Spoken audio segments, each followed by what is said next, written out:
America's police can't solve murders anymore. What's up, everybody? Thanks for clicking this video. Thanks for tuning into my channel. My name's Simon Hill, Black American from Louisiana, filming this video on December 23rd, 2023, out here in Budapest, Hungary. Let's get into this article, and I will be reacting to this and also another one. This was published for Newsweek.com on December 19th, 2023. Happy holidays, by the way.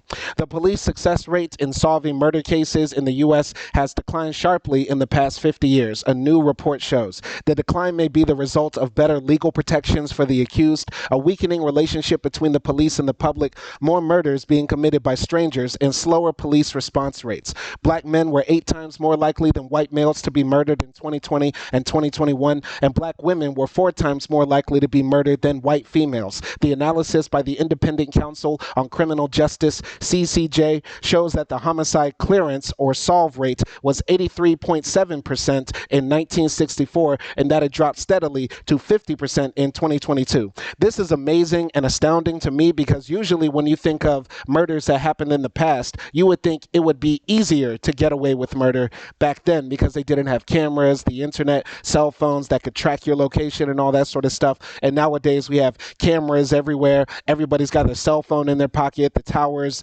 Big Brother is watching. But it's still amazing that so many murders are going unsolved in the U.S. and that the number is actually decreasing. And growing up, I watched First 48 and thought that every murder was going to get solved because everybody was snitching and telling on each other and that sort of stuff. But it's still very interesting to see that these statistics are out here. And I've said before on my channel, because I've covered gun violence related topics on my channel for a long time, go check out the playlist I did on mass shootings that happened every day in the U.S. But I'll say this again. If anybody actually cares about America, you should want to prevent gun violence from happening, and you should try that by changing the culture and the laws related to gun ownership in the U.S. I've said it before and I'll say it again. We need to abolish the Second Amendment, repeal the Second Amendment, revisit the Second Amendment, whatever it takes to get to get Americans' hands off guns, because as we continue to allow more guns to be in America than people, we will continue to have mass shootings where our children die in schools, where black men and women are slaughtered in the streets over petty, stupid disputes. All this will continue to happen as long as America has this culture of gun ownership being an American fundamental right. I'm going to continue here. By the way, I don't like in this Newsweek article, they put Keffe D's face here. For people who don't know, Keffe D is the man accused, even though he sort of self-snitched on himself in his book and in interviews about being the one responsible for Tupac's killing. But I hate that they put his face there, because why are we making black men the face of murder in America? Some white supremacists or people are going to jump in the comments and say, well, black men commit too much violent crime and they commit the most murders and that sort of stuff. But we have to always remember that crime is related to poverty, and as long as white supremacy makes a set of people in America, particularly black men, the dispossessed and the ones who have the least in our society materially, there will continue to be violence in our communities, and that violence, unfortunately, will be inflicted on people that look like us, Going to continue here. Dwayne Keith Keffe D. Davis appears in Clark County District Court on November 7th, 2023 in Las Vegas, Nevada, after pleading not guilty to murder. The police success rate in solving murder cases has declined steadily in the last 50 years, a new Council on Criminal Justice report has found. Less than half of murders will be solved in 2023 and in subsequent years if the trend continues. Once again, this is still amazing because they have all this technology now, and so many people are committing stupid crimes, especially if you're committing murder. Most of the time, people commit murder doing other illegal activities, and they usually aren't smart enough to know that, if you really want to come up on money, the way to do it is white collar, get your scam on, do the swipes and that sort of stuff. I'm not promoting crime, but I'm just saying, if you're like dealing drugs or engaged in prostitution or pimping and pandering and that sort of stuff, and you're out here shooting at people, stabbing people, that sort of stuff, usually you're not that bright, and you're probably going to get caught doing what you're doing. But I guess my assumptions were wrong, and see, I guess people now are, doing all the dumb activities that eventually lead to murder and getting away with it. It's insane. So police knowledge and understanding of the relationships between murderers and their victims has also steadily declined.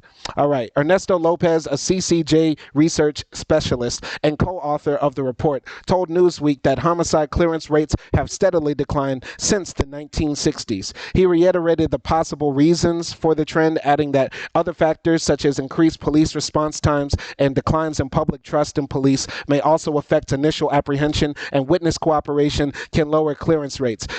I don't know if they'll say this, but I would also assume that many murders aren't being solved because sometimes if the drug game is going on, people have court in the street. And sometimes, the people that caught the body end up getting caught. If you follow what I'm saying. So I think possibly these murders are going unsolved because the murderers are getting whacked themselves, just being honest with you. This might be another theory, but I don't know if they'll say this in the article. I'm going to continue. A lower clearance rate does not automatically equate to less police effectiveness, but when factors like low trust result in less cooperation, that is a major problem for our justice system, Lopez said. Part of the problem may also be the circumstances surrounding homicides have become less clear over time. The share of homicides with an unknown circumstance doubled from 22% in 1985 to 43% in 2022, the report shows. So sometimes these murders are happening and people don't know why they're happening, right? So what they're saying is that, it's easier to solve a murder if you can find some intent or some people who had beef, or if if it was over drugs or money or a woman or that sort of stuff. But unfortunately, so many murders are happening in the U.S. that the reasons for them are going down, which makes me even wonder if there are more mass shootings happening in the U.S., if there's so much gun crime happening in America because we continue to flood and proliferate our streets with guns that now people are just shooting at random people, which is not surprising. If you were to read a news headline, 10 people shot by passing car, and police don't know why it happened, yeah, you would say, yep, that's America. That's America. You wouldn't say, oh, wow, what's happening in France? You'd be like, yep, that sounds like San Francisco. That sounds like Memphis. That sounds like New York. That sounds like Boston, right? That's America for you. And it's very interesting that people are not giving up information to the police. And that's why it's harder for the police to solve murders. Because as they said in the article, there's lower trust with the police. So I guess, snitches aren't really out here like that. Or maybe people are getting whacked off. This is the thing. This is mainstream media. The mainstream media won't be saying like what the streets will be telling. You know what I mean? Like the streets will read this article and say, oh yeah, the reason why the murders ain't getting solved is because, we taking care of the killers ourselves. You get what I'm saying? Like for example, Keefe D is accused of killing Tupac, right? But most people believe that Orlando Anderson, the guy who was the man behind the trigger who shot Tupac, right? Is the one who probably killed Tupac, right? Because he got beat up by Pac that night. And he got killed like a year later. So the streets took care of it. You get what I'm saying? But mainstream media ain't going to write that because they can't talk about, those sorts of activities. And neither should I, honestly, because I'm not a street dude at all. But I can, read between the lines and I hear what other people are hearing and I follow what's on the internet as well. I'm just putting that out there. But I find this very, very interesting that people aren't snitching like that. People ain't talking to the police. Possibly another reason people aren't talking to the police is because we saw George Floyd. We saw what happened with Tamir Rice. We saw how the police are used against the poor and dispossessed and the people who are the victims of violent crime, like black men and black women. And so we have a distrustful relationship with them. We're not going to be talking to them. We're not going to be sharing information to lock up our other black brothers and sisters and that sort of stuff because we're going to hold court in the streets. Why call the white man to come and put a knee on another brother's neck and have another brother fit in the description of the killer, when we can take care of it ourselves. I'm going to continue here. In cases where these circumstances were reported, about 15% of homicides over that period were felony homicides or killings committed during the course of another offense such as robbery, rape, or drug trafficking. The peak felony homicide rate of about 20% came during the height of the crack cocaine epidemic from 1989 to 1992. According to police reports, felony homicides accounted for 10% of murders in 2020 and 7% of murders in 2022. The share of homicides attributed to arguments steadily declined over the period from 33% in 1984 to 22% in 2022, a decrease of 1/3. The relationship between victims and offenders also has become increasingly unclear in recent years. While the share of unknown relationships spiked in the early 1990s, it has hovered between 30% and 40% over the past 40 years. In 2020 and 2022, however, police were unable to determine a relationship in more than 50% of cases, the report shows. It also found that the homicide rate began trending upward in 2015 after a long-running decline. After peaking in 2021, it remained 24% higher in a sample of 30 cities in the first half of 2023 than it was before the pandemic. Some have suggested that the economic and mental health stresses of the pandemic, combined with the decline in support services because of COVID-related shutdowns, were to blame, the report said. Others cite an increase in gun sales, a decline in the perceived legitimacy of police and our justice system, and changes in drug markets that led to more violence in the streets. Unfortunately, these are all theories at this point, and until we have more data, we won't fully understand the dynamics. Absolutely. But unfortunately, as they're collecting more data, that means more bodies dropping. And that's the darkness about America. That's the sad thing about America. We continue to study and study and study the trends of homicides and gun-related violence without actually looking at the systemic problems that are causing so many American bodies to drop. How many more children have to die? How many more people have to get shot over petty, stupid beefs before we actually change our culture? That's the end of this article here from Newsweek. Once again, it's not cool to have Keefe D here, and I wish that we actually, instead of trying to find out the reasons why there are so many unsolved murders, we do something about actually preventing the gun violence murders from happening. Some people will say, well, some murders happen because of knife crime, strangulation, getting bludgeoned over the head or whatever, but unfortunately, most of the murders that happen in America happen by guns. And while even if we banned the guns, murder would not stop. Some people would still kill their whole families and that sort of stuff. We can actually make a much safer country by actually doing something about it. All the statistics show this, and this will be the last article I will read today. On gun violence, the United States is an outlier. This was published on healthdata.org. I will have the links for all of these articles that I've read today in the description of this video. This was published on October 31st, 2023. Key takeaways from this article, if you want to click away from this video and check out something else: age-adjusted firearm homicide rates in the U.S. are 33 times greater than in Australia and 77 times greater than in Germany. Gun violence accounts for over 8% of deaths in the U.S. among those under age 20. Age-adjusted rates of firearm homicide are highest in Washington, D.C. and lowest in New Hampshire. So this was written by Kathleen Leach Kemen, Rebecca Cyril, and Scott Glenn. And let's go here. So, among 65 high-income countries and territories, the United States stands out for its high level of gun violence. I hate when people come on my channel and say, you know, if you don't like America, go to Nigeria, go to Honduras, go to Brazil. I don't want to go to those third world nations. That's why my black ass is in Europe right now, where I feel very safe. The thing is, when we compare America to the rest of the world, no, we are not even in the top 10 of nations with the highest homicide rate.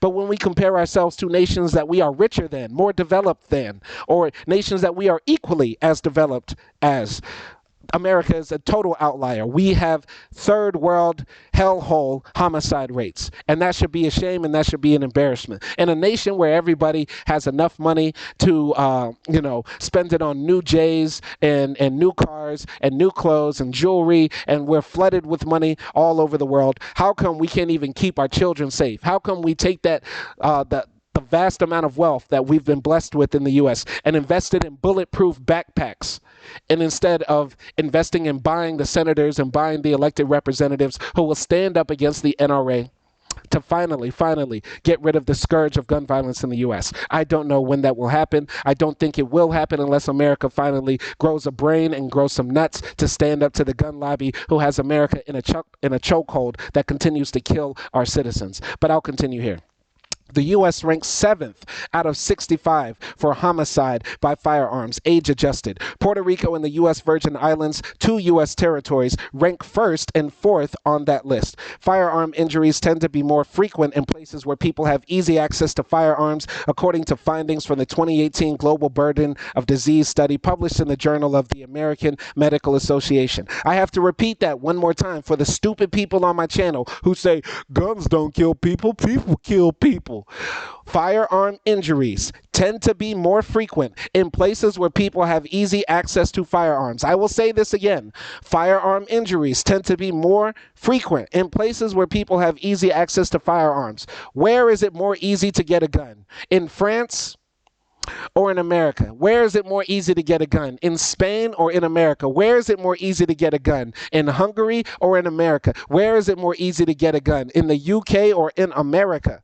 Yet and still, Americans say, I don't know why our kids continue to get killed in schools. Stupid, stupid Americans. And I can say that because I'm one of them. I know I'm not that bright, but I'm smart enough to know this. As long as we continue to sell these weapons of war, we will have our children die in the streets. But most Americans ain't ready for that, though. Rates of firearm homicides among high-income countries, 2021, age standardized rates per 100,000 population. So here is the United States right here. We have other nations, Trinidad and Tobago, Puerto Rico, St. Kitts and Nevis, Panama, Barbados, Uruguay. Wow, so it's safer in Uruguay than it is in America. It's safer in Israel than it is in America. It's safer in Bahrain than it is in America. Ain't that a shame? Ain't that a shame? And honestly, I'd rather live in America than in those places, but as long as we have this gun crime, I'll take my chance in Bahrain. Anyway, when we look exclusively at high-income countries and territories with populations of 10 million or more, the U.S. ranks first. Rates of firearm homicides among high-income countries with populations over 10 million. 2021, United States, number one, baby. America, number one, 4.52 per 100,000 people. Every 100,000 people are going to get shot and murdered in the U.S. 4 people out of 100,000 in the U.S. will get shot and murdered. After that, we have Saudi Arabia, Chile, Canada, Sweden, and then it drops off precipitously, almost to zero. I'm going to continue here.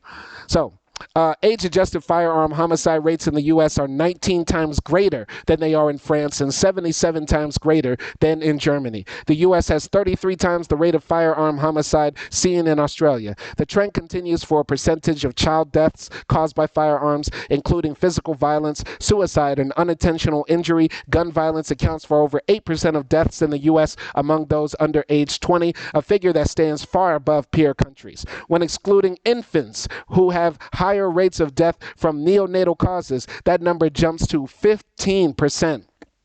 Percentage of childhood deaths caused by firearms among high-income countries with populations over 10 million, 2021. Here's the United States, number one, baby. Number one. That's where we like to be. Yeah, number one. The most number of children dying from firearms, America. Number one, greatest nation in the world. Now, I know some people are going to say, we don't have a gun problem in America. We have a black crime problem in America. And if we just got rid of the blacks, we'd have a safer nation. No, you would not. No, you would not. Because the gun violence that happens in the white community as well is still out of control. Even if America had 0 black people, the level of gun violence that existed in the U.S., that exists in the U.S., when compared to France, Germany, Spain, Italy, Liechtenstein, Latvia, Estonia, would make America look like Brazil. So stop it. Stop it. And I bet even more, if there were no black people in America, there would be even more guns in America, because we know that the gun control laws in America are hella racist. So there's actually a lower amount of guns than there possibly could be in America because of the white supremacy in play. They don't want too many black people with guns. And so unfortunately, we get caught up on both things. We get too much gun violence happening in American black communities, and on top of that, we get over-policed with guns. So too many brothers get caught up with illegal guns, do time, and that sort of stuff. So it's hell for both of us. And this is why it's a black issue as well. If you care about black life, you cannot love the gun. If you care about black children, you cannot love the gun. But people won't listen to me because my wife is white. I don't care, though. I don't care. Anyway, within the U.S., gun violence varies widely. Age-adjusted firearm homicide rates range from a high of 14.4 per 100,000 in Washington, D.C. to a low 1.1 per 100,000 in New Hampshire. Washington, D.C.'s rate is similar to those of Brazil and Jamaica, which rank 9th and 10th globally. New Hampshire's rate is similar to that of Chile. Even though New Hampshire has the lowest rate of age-adjusted firearm homicides in the U.S., its rate is still 3 times greater than the highest rate in Europe, Cyprus, with 0.36 deaths per 100,000. Think about that. I've heard that Cyprus can be a wild and rough place, but by European standards, because when we compare it even to the safest state in the nation, New Hampshire, it's still like it looks like paradise compared to that. Hardly anybody's getting clapped up and murdered in Cyprus. Meanwhile, in New Hampshire, it's low compared to Brazil and Jamaica, that is Washington, D.C. You get what I'm saying? So it's insane that America is like this. So the D.C. area has the highest homicide rates per residence. You know, this is adjusted per residence. Then after that, we have Louisiana, baby. I knew Louisiana will finally make it to the top one day. We're from the murder cappy, where we're murder happy. Ain't that right? Then we got Mississippi, Alabama, Maryland, Missouri, South Carolina, Tennessee, Arkansas, Illinois, New Mexico, Georgia, Oklahoma, North Carolina, Indiana, Florida, Michigan, Ohio, Kentucky, Alaska, and the United States of America. Then everything else is below average. So, going to continue. Washington, D.C. accounts for the greatest percentage of child deaths by firearm, where 13.8% of those who die under age 20 are victims of gun violence. That's insane. 13% of the people under the age of 20 in Washington, D.C. will die of gun violence. That sounds like Yemen. That sounds like Gaza. Y'all want me to care about Gaza and Palestine in the Middle East? Well, we got our own Gaza happening in the hoods of America. Yet and still, y'all want to throw up Palestinian flags. Ain't nobody got time for that when our people are literally killing each other and being killed. And so many other Americans are dying from gun violence. Going to continue. When excluding infant deaths, that becomes nearly a third. Illinois and Louisiana also stand out, with 11.3% of child deaths being attributed to firearms. How did I survive Louisiana? 11% of people. 11% of people under the age of 20 in Louisiana will die from gun violence. This is America. This is the greatest nation in the world. This is the freest nation in the world. This is the richest nation in the world, where 11% of children will die from gun violence. Think about that. Meanwhile, Hawaii, Rhode Island, and Massachusetts come in at the bottom of the list, each with less than 4% of children being killed by guns. Percentage of total childhood deaths due to gun violence in 2021. Percentages include deaths by homicide, suicide, and accidental deaths in children under 20 years old. I'm kind of surprised that Pennsylvania isn't on this list, or Philadelphia wasn't mentioned, because I believe I read an article last year about children in Philadelphia. About 20% of children in Philadelphia will die from gun violence, something like that. I have to go watch the video again. It's on my channel, but y'all go dig that up and look for it.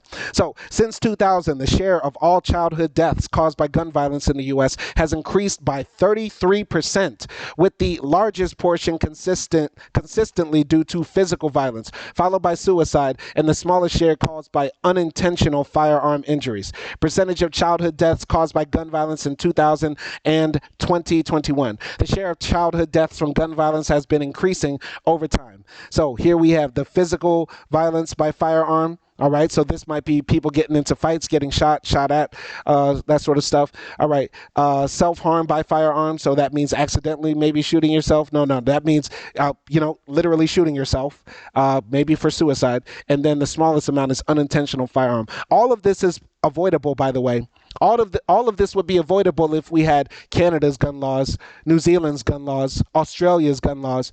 We could actually have a pretty nice and decent country, but yet and still, what makes us American? The black metal phallus that shoots hot things out of it that we secretly worship, and that's our God. That's what Americans think is more important. Anyway, taking a global view that includes countries of all income levels and population sizes, the 10 nations with the highest age-adjusted rates of firearm homicides are Venezuela, El Salvador, Mexico, Bahamas, Honduras, Trinidad and Tobago, Colombia, Guatemala, Brazil, and Jamaica. Research has found high levels of homicides in these countries are associated with drug cartels, the illegal trade in firearms from the U.S., and firearms flowing to civilians after conflicts ends, as summarized in the Global Burden of Disease study. Numerous studies have highlighted promising policies to reduce gun violence. In the U.S., research published in JAMA found an association between laws strengthening background checks or requiring permits to purchase firearms with reductions in rates of firearm homicides.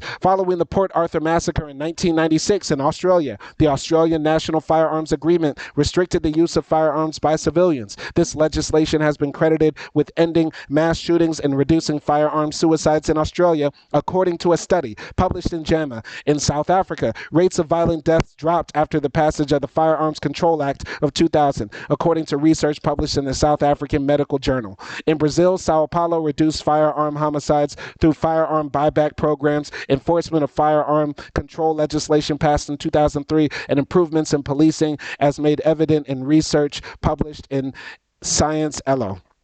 So that's the end of this article. Once again, America continues to show its ass. Not only do we continue to have rates of homicide where children die, but we can't even solve the murders anymore in our great, great nation. I hope one day we'll get our senses together. I hope one day we'll be living in a country where people won't attack me in the comments, be bitches and dislike this video, then run away, or where this video will just get, 2 or 3 views and nobody cares that literal children are dying in the U.S. Nobody cares about this, actually. Y'all want to talk about Puffy, y'all want to talk about Kanye, but y'all don't care about the kids dying in the street. Y'all more worried about who's on the Epstein list than actually the kids that will be on the list of dead children for 2023 and for 2024, 2025, etc., etc.